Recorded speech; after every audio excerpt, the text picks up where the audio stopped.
ନମସ୍କାର ବନ୍ଧୁମାନେ ଭଗବାନ ଶ୍ରୀକୃଷ୍ଣ ବାସ୍ତୁଶାସ୍ତ୍ର ବିଷୟରେ ଜ୍ଞାନ ରଖୁଥିଲେ। ସେ ସମୟରେ ଧର୍ମରାଜ ଯୁଧିଷ୍ଠିରଙ୍କୁ ବାସ୍ତୁଶାସ୍ତ୍ର ଜ୍ଞାନ ଦେଲେ। ଏହି ଜ୍ଞାନ ସମସ୍ତ ମାନବ ଜାତି ପାଇଁ ଅତ୍ୟନ୍ତ ଗୁରୁତ୍ୱପୂର୍ଣ୍ଣ ଏବଂ କଲ୍ୟାଣକାରୀ ଅଟେ। ଶ୍ରୀକୃଷ୍ଣ ଦୁଇଟି ଏମିତି ଗଛଲତା ବିଷୟରେ କହିଛନ୍ତି ଯାହାକୁ ଘରେ ଲଗାଇଲେ ଦୁଃଖ ଏବଂ ଦାରିଦ୍ର୍ୟତା ଆସିଥାଏ। ଏହି ବୃକ୍ଷ ଘରର ସାମ୍ନାରେ ହେବା ଦ୍ୱାରା ସେହି ଘରେ ନିବାସ କରୁଥିବା ଲୋକଙ୍କର କେବେ ବି ଉନ୍ନତି ହୋଇନଥାଏ।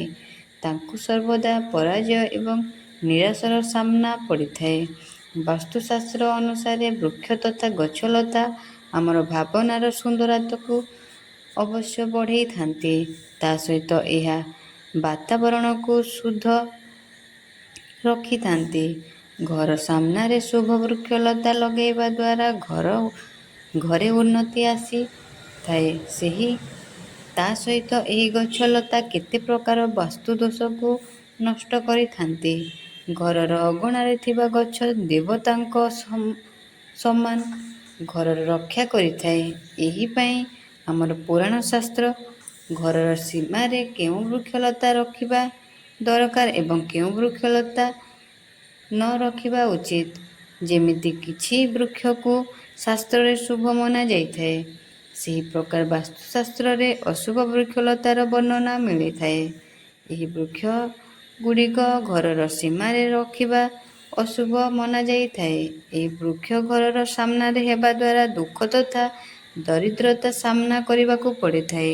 ଏହି ବୃକ୍ଷ ରହିବା ଦ୍ୱାରା ଧନ ନାଶ ହୋଇଥାଏ, ଶତ୍ରୁମାନଙ୍କର ବୃଦ୍ଧି ହୋଇଥାଏ, ମନୁଷ୍ୟ ନିଜର ମାନ ସମ୍ମାନ ହରାଇଥାଏ।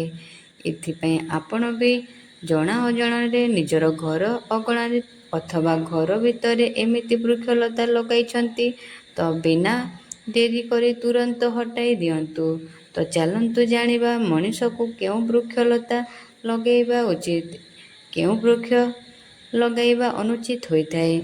ସେଥିପାଇଁ ଭିଡ଼ିଓଟିକୁ ଶେଷ ପର୍ଯ୍ୟନ୍ତ ଦେଖନ୍ତୁ। ତାହା ପୂର୍ବରୁ ଏହି ଭିଡ଼ିଓକୁ ଗୋଟେ ଲାଇକ୍ କରନ୍ତୁ ଏବଂ କମେଣ୍ଟ ବକ୍ସରେ ଭକ୍ତିରେ ଲେଖିଦିଅନ୍ତୁ ଜୟ ଶ୍ରୀକୃଷ୍ଣ। ନମ୍ବର 1, ଓସ୍ତ ଗଛ। କୌଣସି ଜଳାଶୟ ପାଖରେ ଓସ୍ତ ଗଛ ଲଗାଇଥିବା ମଣିଷକୁ କେଉଁ ଫଳ ମିଳିଥାଏ? ତାହା 100 ଯଜ୍ଞ ଫଳ ସମାନ ହୋଇଥାଏ। ଯେବେ ସେହି ଓସ୍ତ ଗଛ ପତ୍ର ଜଳାଶୟରେ ପଡ଼ିଥାଏ ତ ତାହା ପିଣ୍ଡ ସମାନ ହୋଇଥାଏ, ପିତୃପୁରୁଷକୁ ତୃପ୍ତି ପ୍ରଦାନ କରିଥାଏ। ଏହାଦ୍ୱାରା ସବୁ ପ୍ରକାର ପିତୃଦୋଷ ସମାପ୍ତ ହୋଇଯାଇଥାଏ। ଶ୍ରୀକୃଷ୍ଣ କହିଛନ୍ତି, ଯେଉଁ ମଣିଷ ନିତି ସ୍ନାନ କରିକି ଓସ୍ତ ଗଛକୁ ସ୍ପର୍ଶ କରିଥାଏ ସେ ସବୁ ପାପରୁ ମୁକ୍ତି ପାଇଥାଏ ଏବଂ କେବେ ବି ପରିଚିତ ହୁଏ ନାହିଁ। ଓସ୍ତ ଗଛକୁ ସ୍ପର୍ଶ କରିବା ଦ୍ୱାରା ଲକ୍ଷ୍ମୀଙ୍କର କୃପା ପ୍ରାପ୍ତି ହୋଇଥାଏ ଏବଂ ଓସ୍ତ ଗଛର ପ୍ରଦକ୍ଷିଣ କରିବା ଦ୍ୱାରା ଆୟୁର ବୃଦ୍ଧି ହୋଇଥାଏ। ଓସ୍ତ ଗଛ ମୂଳରେ ଶ୍ରୀବିଷ୍ଣୁ ଏବଂ ମଧ୍ୟଭାଗରେ ଶିବଙ୍କର ଏବଂ ଶେଷ କିମ୍ବା ଅଗ୍ରଭାଗରେ ବ୍ରହ୍ମା ବାସ କରିଥାନ୍ତି। ସୋମବତୀ ଅମାବାସ୍ୟା ଦିନ ଓସ୍ତ ଗଛକୁ ପ୍ରଣାମ କରିବା ଦ୍ୱାରା ଯେଉଁ ଫଳ ପ୍ରାପ୍ତ ହୋଇଥାଏ ତାହା 1000 ଗାଈର ଦାନ କରିବା ସହିତ ସମାନ ହୋଇଥାଏ। ଏହି ସଂସାରରେ ଓସ୍ତ ଗଛ ସମାନ କୌଣସି ଗଛ ନାହିଁ। ସାକ୍ଷାତ ଶ୍ରୀହରି ଏହି ବୃକ୍ଷ ରୂପରେ ପୃଥିବୀ ପୃଷ୍ଠରେ ବିରାଜମାନ ଅଛନ୍ତି। ଦ୍ୱିତୀୟ ଗଛ ହେଉଛି ଅଁଳା ଗଛ। ଶ୍ରୀକୃଷ୍ଣ କହିଥାନ୍ତି, ଅଁଳା ଗଛର ଫଳ ସମସ୍ତ ଲୋକମାନଙ୍କ ଭିତରୁ ପ୍ରସିଦ୍ଧ ଏକ ପବିତ୍ର ହୋଇଥାଏ। ଅଁଳା ଗଛକୁ ଲଗାଇବା ଦ୍ୱାରା ସ୍ତ୍ରୀ ଏବଂ ପୁରୁଷ ଜନ୍ମ ମୃତ୍ୟୁ ବନ୍ଧନରୁ ମୁକ୍ତ ହୋଇଥାନ୍ତି। ଏହି ପବିତ୍ର ଫଳ ଭଗବାନ ବିଷ୍ଣୁଙ୍କୁ ଅତ୍ୟନ୍ତ ପ୍ରସନ୍ନ କରିବା ବାଲା ଏବଂ ଶୁଭ ମନାଯାଇଥାଏ। ଏହାକୁ ଖାଇବା ଦ୍ୱାରା ସବୁ ପାପରୁ ମୁକ୍ତି ମିଳିଥାଏ। ଅଁଳା ଖାଇବା ଦ୍ୱାରା ଆୟୁ ବଢ଼ିଥାଏ। ଏହାର ଜଳ ପିଇବା ଦ୍ୱାରା ରୋଗର ନାଶ ହୋଇଥାଏ ଏବଂ ଅଁଳାକୁ ଜଳରେ ମିଶାଇ ସ୍ନାନ କରିବା ଦ୍ୱାରା ଅପବିତ୍ର ଦୂର ହୋଇଥାଏ। ଏକାଦଶୀ ଦିନ ଯଦି ଅଁଳା ମିଳିଯାଏ ତ ସଂସାରର ସବୁ ତୀର୍ଥମାନ ବୃଦ୍ଧି କରି ଫଳ ପ୍ରାପ୍ତ ହୋଇଥାଏ। ନିଜର କେଶରେ ଅଁଳା ଲଗାଇବା ଦ୍ୱାରା ପୁଣି ଥରେ ମୃତ୍ୟୁ ଲୋକ ଜନ୍ମ ନେଇ ନଥାଏ। ଯେଉଁ ଘରର ସାମ୍ନାରେ ଅଁଳା ଗଛ ଥାଏ ସେଠାରେ ସାକ୍ଷାତ ଲକ୍ଷ୍ମୀ ନାରାୟଣ ନିବାସ କରିଥାନ୍ତି। ନମ୍ବର 3 ଅଶୋକ ଗଛ।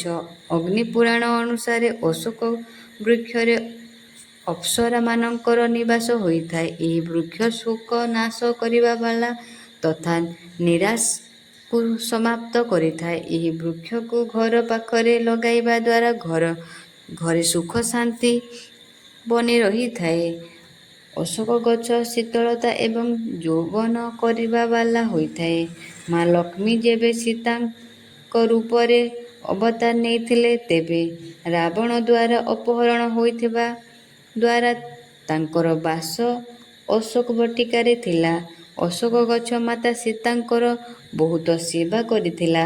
ସେଥିପାଇଁ ମାତା ସୀତା ଅଶୋକ ବୃକ୍ଷକୁ ସେହି ବରଦାନ ଦେଇଥିଲେ କି ଯେଉଁ ସ୍ଥାନରେ ଏହି ବୃକ୍ଷ ଥିବ ସେଠାରେ ତାଙ୍କର ସର୍ବଦା ନିବାସ ହେବ। ନମ୍ବର 4 ଡିମ୍ବିରି ଗଛ। ପ୍ରତ୍ୟେକ ମନୁଷ୍ୟକୁ ଡିମ୍ବିରି ଗଛ ଅବଶ୍ୟ ଲଗାଇବା ଦରକାର। ନମ୍ବର 5 ଲିମ୍ବ ଗଛ। ପଦ୍ମ ପୁରାଣ ଅନୁସାରେ ଲିମ୍ବ ଗଛ ଲଗାଇବା ଦ୍ୱାରା ସୂର୍ଯ୍ୟଦେବ ପ୍ରସନ୍ନ ହୋଇଥାନ୍ତି। ଏହାକୁ ଘର ପାଖରେ ଲଗାଇବା ଦ୍ୱାରା ନାନା ପ୍ରକାର ରୋଗରୁ ମୁକ୍ତି ମିଳିଥାଏ। ମା ଲକ୍ଷ୍ମୀଙ୍କୁ ଲିମ୍ବ ଗଛର ପତ୍ର ଅତ୍ୟନ୍ତ ପସନ୍ଦ ହୋଇଥାଏ। ସେଥିପାଇଁ ମା ଲକ୍ଷ୍ମୀ ଲିମ୍ବ ଗଛରେ ନିବାସ କରିଥାନ୍ତି। ତ ବନ୍ଧୁମାନେ, ଆଶା କରୁଛି ଆଜିର ଭିଡ଼ିଓଟା ଆପଣମାନଙ୍କୁ ଭଲ ଲାଗିଥିବ। ଯଦି ଭଲ ଲାଗିଥିଲେ କମେଣ୍ଟ ବକ୍ସରେ ଜୟ ମା ଲକ୍ଷ୍ମୀ, ଜୟ ଜଗନ୍ନାଥ ଅବଶ୍ୟ ଲେଖିଦେବେ ଏବଂ ଯଦି ଭିଡ଼ିଓକୁ ନୂଆ ଦେଖୁଛନ୍ତି ତାହେଲେ ଚ୍ୟାନେଲଟିକୁ ସବସ୍କ୍ରାଇବ୍ କରିଦେବେ। ଧନ୍ୟବାଦ।